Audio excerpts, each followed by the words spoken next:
नमस्कार दोस्तों। पहले तो मैं धन्यवाद देना चाहता हूँ प्रीतम चौधरी, जिन्होंने मुझे अपने चैनल पे इनवाइट किया और मेरे जो कुछ एक्सपीरियंस हैं उसके बारे में शेयर करने के लिए उन्हें मुझे इनवाइट किया, उसके लिए धन्यवाद। दोस्तों, मेरा नाम डॉक्टर विपिन कुमार है और मैं एआरएस साइंटिस्ट हूँ और मैं आईआरआई में डब्ल्यूटीसी में एज ए एग्रोनॉमिस्ट के तौर पे काम कर रहा हूँ। तो और मैंने मास्टर और पीएचडी बोथ जो है मैंने आईआरआई से ही कर रखी है। तो इन्होंने कुछ क्वेश्चन हमसे पूछे हैं सर कि अगर कोई लड़का एआरएस करना चाहता है तो उसको कैसे, उसकी जर्नी कैसे रहेगी। तो दोस्तों, जैसे सबको पता होगा और अगर आप लोगों को नहीं भी पता है तो मैं बता दूं, एआरएस एक ऐसा एग्ज़ाम है जिसके लिए अभी जो है पीएचडी डिग्री कंपलसरी कर दी गई है 2021 से। इससे पहले मास्टर डिग्री पे होता था। जैसे मेरे टाइम पे master degree minimum eligibility criteria था, लेकिन अभी तो है पीएचडी कर दिया गया है। तो अगर आप लोगों में से कोई एआरएस बनना चाहता है तो आपको एआरएस बनने के लिए पहले तो हायर स्टडी करना पड़ेगा और आपको बीएससी, फिर एमएससी, फिर पीएचडी, ये रिक्वायरमेंट है इसके लिए। तो दोस्तों, ये एग्ज़ाम जो है ऑल इंडिया बेस पे कराई जाती है, नेशनल एग्ज़ाम है और इसको जो कराती है एएसआरबी कराती है। पहले यूपीएससी कराया करती थी, लेकिन अभी खुद अपना एक अलग बॉडी जो है आईसीआर ने बना रखा है, जिसको एग्रीकल्चरल साइंटिस्ट रिक्रूटमेंट बोर्ड बोलते हैं। तो वो खुद इसका एग्ज़ाम लेती है और इस जॉब को पाने के लिए आपको पहले प्री देना पड़ता है, फिर इसमें मेंस होते हैं और उसके बाद इंटरव्यू होता है। तो इसकी फुल डिटेल अगर आप लोग मुझे जानते होंगे, और मेरा भी जो चैनल है उस पे मैंने बहुत से इसके रिलेटेड वीडियोस बना रखे हैं। तो ये पॉसिबल नहीं है कि हर सब्जेक्ट का अलग अलग और यहाँ पर इस टाइम पे अचानक सबको बताया जा सके।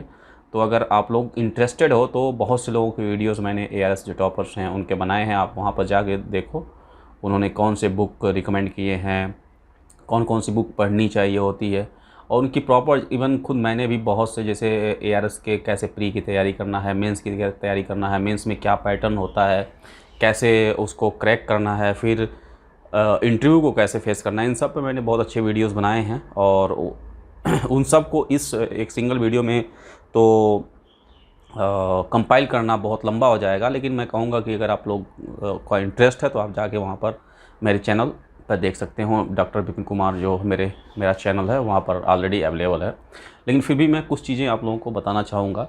जैसे दोस्तों देखो, एआरएस जो प्री होता है वो टोटली एक स्क्रीनिंग एग्ज़ाम होता है और उसमें 1:15 के रेशियो में ये क्या करते हैं, क्वालिफिकेशन, सपोज़ एक सीट है तो एक सीट के लिए ये लोग 15 लड़के लेंगे, स्क्रीन करेंगे फ्रॉम आपके प्रीलिम से।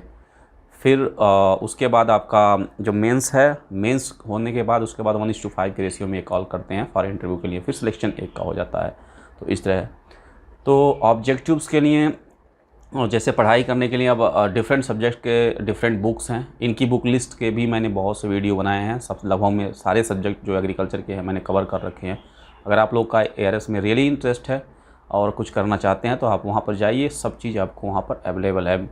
मेरी यही आप लोगों का स्पेशल सजेशन है कि क्योंकि ये एआरएस क्या है, थोड़ा आपको टाइम टेकिंग प्रोसेस है। टाइम टेकिंग मीन्स आपको एमएससी करना पड़ेगा और पीएचडी करना पड़ेगा। तो मेरा सजेशन ये होगा कि आप लोग जो भी अगर बीएससी में हैं, अगर बीएससी में से ही चाहते हैं आप लोग एआरएस में मुझे इंटर करना है, तो मैं आप लोगों को सजेस्ट करूँगा कि आप लोग पहले जेआरएफ को क्वालिफाई करो। जेआरएफ के थ्रू जब जाओगे तो एक अच्छा इंस्टीट्यूशन आपको मिलेगा और अच्छा इंस्टीट्यूशन मिलने के साथ साथ आपको स्टाइपेंड मिलेगा, पैसे मिलेंगे, जिससे कि आप अपने फैमिली के ऊपर you will be not as a burden. ठीक, तो वो आपको बार बार फोर्स नहीं करेंगे कि तुम बेटा जल्दी से कोई जॉब कर लो या तुम कुछ करते क्यों नहीं। ठीक है, क्योंकि ये जनरल क्वेश्चन होता है, क्योंकि हम लंबी जब पढ़ाई करते हैं तो फैमिली का एक प्रेशर आता है। क्योंकि इंडिया में ऐसा नहीं है कि बहुत से लोग अभी जो एग्रीकल्चर सेक्टर में आते हैं बिलो मीडियम क्लास फैमिली से आते हैं, तो लंबे टाइम तक बीए कर पाना एक बहुत टफ टास्क होता है। ठीक, तो मेरा सजेशन ये होगा कि आप लोग जेआरएफ के थ्रू मास्टर करो, फिर एसआरएफ के थ्रू अपनी पीएचडी करो, जिसमें बहुत अच्छी आजकल स्टाइपेंड 30-32 हज़ार रुपये करीब पर मंथ मिलते हैं। और ये एक अपने आप में एक छोटी अमाउंट नहीं है, बहुत बड़ी अमाउंट है। और आप अगर चाहोगे तो पढ़ाई भी कर लोगे और साथ साथ में जैसे अपने फैमिली को सपोर्ट भी कर सकते हो, तो कोई आपको फोर्स नहीं करेगा। और इसी के साथ जब आप कंप्लीट करते हो तो तब आप एआरएस के लिए अगर वैकेंसी आती है उस साल तो कंप्लीट करने के बाद आपको देना होगा। तो मेरा सजेशन, एक स्पेशल सजेशन होगा कि आप अगर रियली में ARS के इंटरेस्टेड हो तो आप हायर एजुकेशन में जाओ थ्रू JRF SRF के थ्रू, ठीक। नहीं तो आप बहुत अच्छे फैमिली से हो, अगर आपकी फैमिली सपोर्ट कर सकती है तो you can go also through the other, जैसे नॉन फेलोशिप के यूनिवर्सिटीज़ हैं जहाँ पर आप पढ़ाई करते हो। क्योंकि नो डाउट यार, प्रैक्टिकली क्या होता है कि मैं बता दूं कि बहुत मुश्किल हो जाता है पैसा MSc और PhD तक का सपोर्ट कर पाना। तो बहुत सी फैमिली होती हैं, मैं उन फैमिलियों के लिए बोल रहा हूँ जिनकी फैमिली बहुत कमज़ोर है।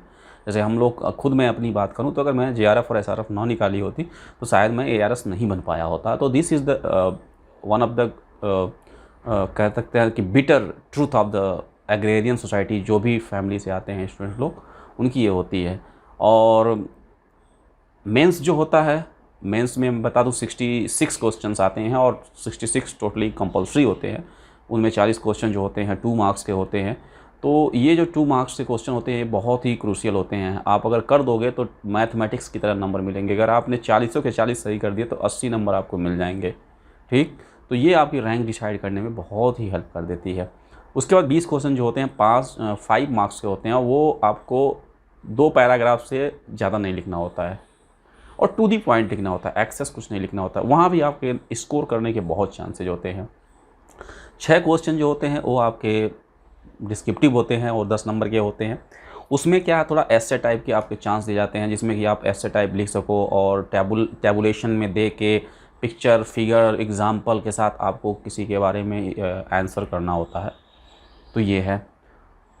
फाइनली आपका जब इंटरव्यू के लिए कॉल होते हो तो दोस्तों देखो, इंटरव्यू क्या है, एक फॉर्मल कम्युनिकेशन है। इनफॉर्मल कम्युनिकेशन, जैसे हम कभी मिलते हैं किसी से बात करते हैं तो एक इनफॉर्मल कम्युनिकेशन होता है। लेकिन जब वही हम किसी पैनल के सामने बैठते हैं और पैनल हमसे क्वेश्चन पूछता है तो वो एक फॉर्मल कम्युनिकेशन होता है।